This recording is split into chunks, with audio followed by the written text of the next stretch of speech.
నుంచి తీన్మార్మలన్న ఇందాకొచ్చుడేంది, ఆర్ కృష్ణయ్య గారు ఇందాకొచ్చుడు ఎందుకు వచ్చినాం మేము? బాగా అర్థం చేసుకోవాలి మన ఆడబిడ్డలంతా. రాఘవేందర్ పోరాటం ఏందో తెలుసా? ఆ జామకాయ ఇక్కడ దేవా పెట్టినగా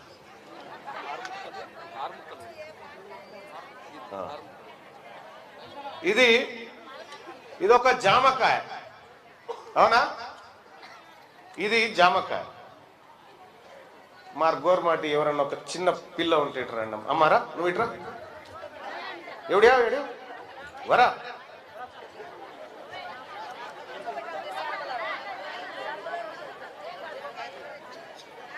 రైట్, ఈ పాప ఉంది, ఈమె మన గోర్మాటి అంటే మన లంబాడోళ్ళ బిడ్డ. అయితే ఈ జామ పండు ఒకటి ఉంది. ఈ జామ పండులో అంబేద్కర్ ఏం చేసిందంటే ఈ బిడ్డలకు వీళ్ళు అమాయకులు, వీళ్ళని పెద్దోళ్ళంతా ఆగం చేస్తారని ఇండ్లకేని ఒక్క ముక్క ఉంచాడు. ఒక ముక్క ఉంచు. అంబేద్కర్ కట్ చేసి ఉందా ఆల్రెడీ? ఇది మొత్తం 6 ముక్కలు ఉందిగా, ఒక ముక్క తీసి పాపకి ఇచ్చిండు. నువ్వు తిని బిడ్డ అని చెప్పినంటే మన లంబాడి వాళ్లకు మన ఎస్టీలకు ఈ పండులోంచి ఒక ముక్క ఇచ్చాడు, అవునా? నువ్వు బిడ్డ గీన్నె నిలవడు.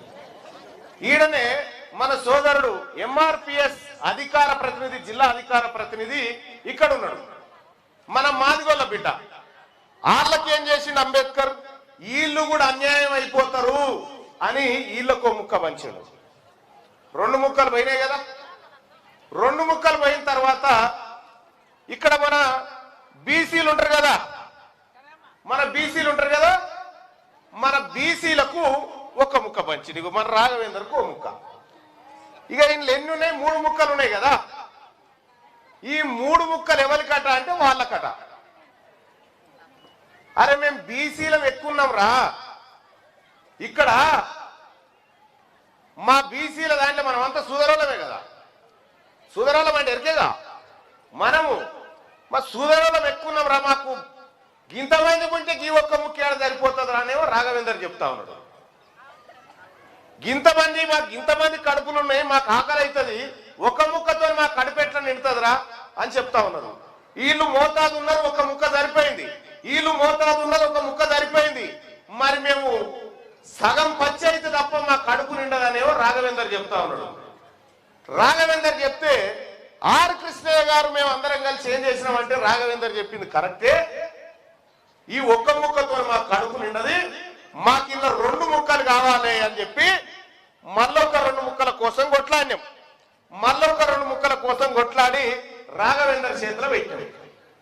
ఈ ఒక్క ముక్క మిగిలింది కదా, ఇది రెడ్డోళ్ళకి,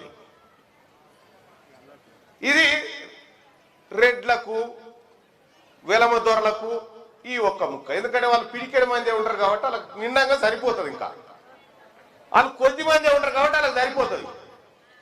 మరి బీసీలం సూదరాలు చాలా మంది ఉంటాం కదా, సరిపోదు.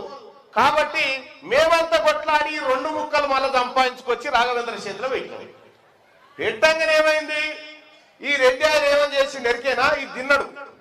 ఈ ముక్క తిన్నాక ఇట్లా పట్టుకో వసంతమ్మ, ఈ ముక్క తిన్నాడు, అయిపోయింది. తిన్నాక ఏమంటాడంటే ఇది నాదే అంటుండు. మళ్ళా ఇది నాదే అంటుండు. నాదే అంటే అట్టెట్లా నీదవుతుందిరా? 100కి 60 మందిమేమో మనం ఉంచివి, 100కి 3 మీరుంటారు, 100కి 15 మంది వాళ్ళు ఉండే, 100కి 10 మంది వీళ్ళు ఉండే. నువ్వు పిడికెడు మంది లేని ఇంత సగం పచ్చెట్టు తింటావురా? మా పేదోళ్ళు తినాలి కదరా ఇది అని చెప్పి రాఘవేందర్ చెప్తా ఉంటే ఆయన అందరం కొట్లాడితే మొన్న 42% అంటే ఈ పచ్చలో 40%, 50% అంటే సగం తుక్కడం మీకు ఇస్తామని ఒప్పుకున్నాడు. ఎవడు? రేవంత్ రెడ్డి గారు ఒప్పుకున్నాడు. ఒప్పుకొని 42% జీవో అని తీసంగానే రాఘవేంద్ర ఏమనుకున్నాడు? అమ్మయ్య ఇక నా వల్ల కడుపు నింపొచ్చురా, నేను ఈ సగం పచ్చతోటి మా వల్ల కడుపు నింపొచ్చు, ఏళ్ళకైనా నుంచి ఉపాసం అంటున్నారు నా బిడ్డలు, కడుపు నింపొచ్చు అని చెప్పి ఆయన చేతులు పట్టుకున్నాడు. చేతులు పట్టుకోగానే ఈ పచ్చ తిన్నటువంటి రెడ్డి ఆయన ఏం చేసి నెరికేనా, ఇది మధ్యమైనా సరే కానీ వీళ్ళు నోట్లోకి పోవద్దని హైకోర్టు కురికాడు.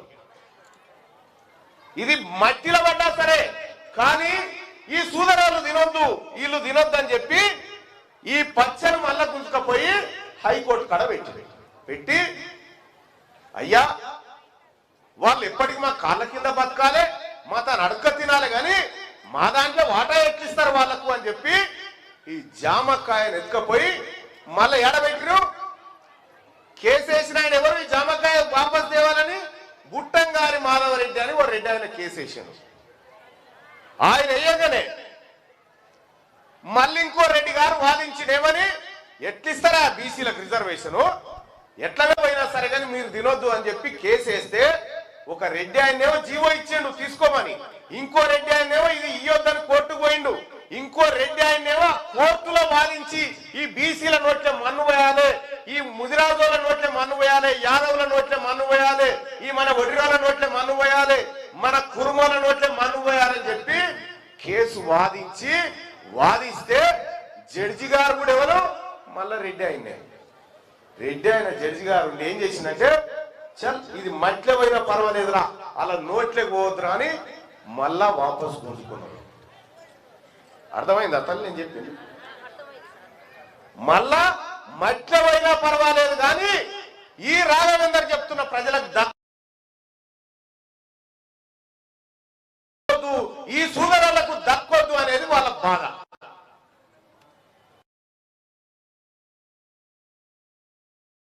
మరి దక్కాలనా వద్దా? గట్టిగా చెప్పు, దక్కాలనా వద్దా?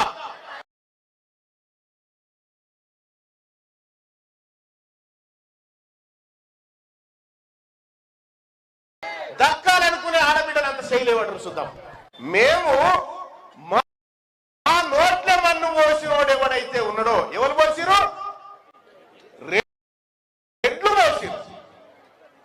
రెడ్లు మన నోట్ల మన్ను పోసిరు. మన నోట్ల మన్ను పోసిన రెడ్లకు వాళ్ళ ఒళ్ళే ఓటు ఎట్లేద్దాం చెప్పురి? రాలే ఓట్ల నాడు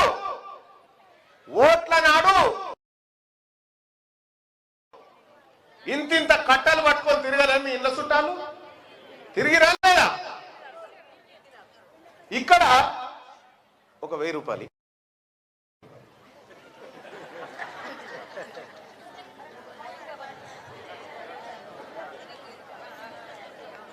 ఇగో ఇది 1000 రూపాయలు.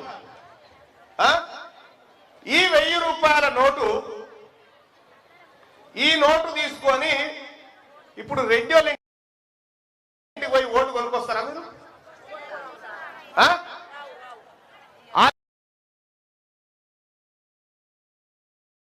ఇంటికి పోయి నువ్వు ఇక్కడ నీ ఓటు నాకు మొన్న 500కే కొన్నావు కదా, నీది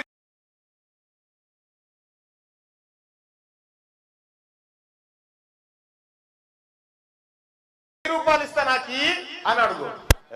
మేము ఓట్లు అమ్ముకుంటామా?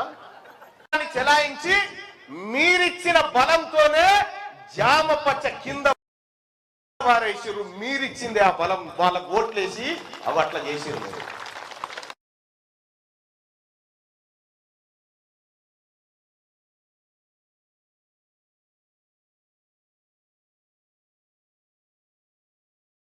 ఇక మన వల్ల 500కే కొనుక్కొస్తారు ఇప్పుడు పంపిస్తే. అవునా? ఎందుకంటే వాళ్ళు ఓటు ఎందుకు అమ్ముకోరో తెలుసా? వాళ్ళు ఈ జామకాయ ఎక్కువ తిందామని ఆశతో ఉన్నారు కాబట్టి. మనకు తెలియదు కదా ఈ జామకాయ మనకు వచ్చేది అనేటువంటి లెక్క తెలియదు కదా. ఈ భూములు ఉన్నాయి, ఈ భూములు 100కి 50%, 100కి ఒక 100 ఎకరాలు ఉంటే 60 ఎకరాలేమో మన సూదరులకు రావాలి, 15 ఎకరాలేమో మన ఎస్సీలకు రావాలి, 10 ఎకరాలు మన గోర్మాటి మన ఎస్టీలకు రావాలి. కానీ మన భూములన్నీ దొంగతనంగా వాళ్ళ పేరు మీద రాసుకొని ఆళ్ల పొలంలో కలుపు తీస్తాను మనని పిలుస్తుంది, ఆళ్ల పొలంలో వరి కోతకు మనని పిలుస్తా ఉన్నారు, ఆళ్ల పొలంలో నాటేస్తాను మనని పిలుస్తా ఉన్నారు. ఎవరి భూములు ఎవరి? మనయే భూములు. రాఘవేందర్ ఏం చెప్తా ఉన్నాడంటే మన ఓటు మనం వేసుకుంటే మన భూములు మనకు వస్తాయని చెప్తా ఉన్నాడు రాఘవేందర్ మీ బిడ్డ. మన ఓటు మనం వేసుకుంటే మన భూములు మనకు వస్తాయని చెప్తా ఉన్నాడు.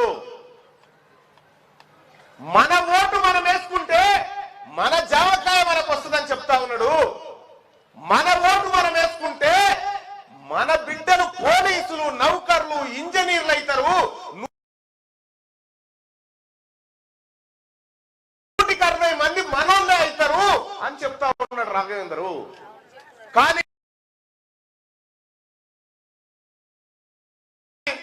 ఆ రెడ్డి ఆయన ఏమంటాడు, మీ దగ్గర ఓటు కొనకపోయినా ఎట్లాగాని ఇస్తారా మీకు?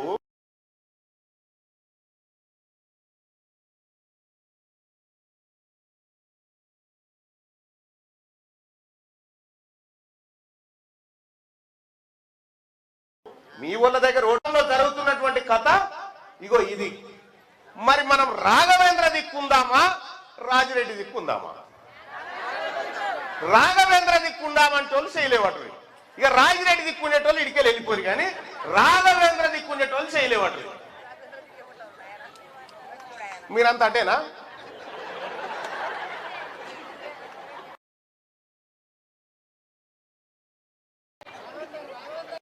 రాఘవేంద్రేనా?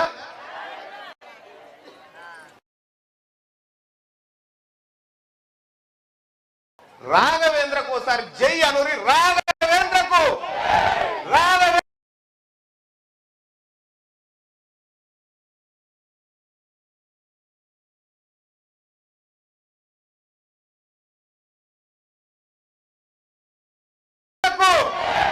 ఇప్పుడు ఇంకోటి కూడా అనాలి మీరు.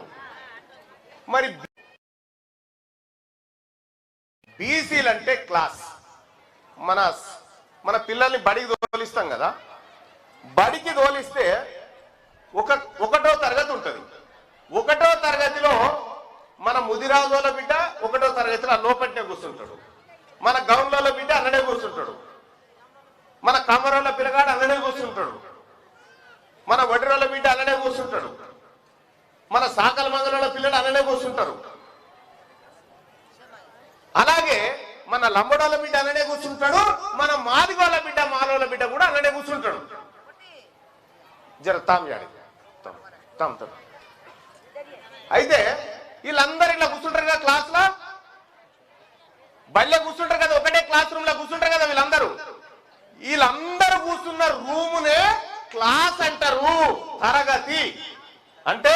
ఆ రూమ్ లో కూర్చున్న నువ్వు, నేను, ఎస్సీ, ఎస్టీ, బీసీ, మైనారిటీ కూడా మనమంతా ఒక్కటే అని చెప్తా ఉన్నది అన్నట్టు. మనమంతా ఒక్కటే. ఇండ్ల రెడ్లు లేరు, ఇండ్ల రెడ్లు వెనమలు లేరు. వాళ్ళు వేరు, మనం వేరు. వాళ్ళకు మనకు సోపతొద్దు.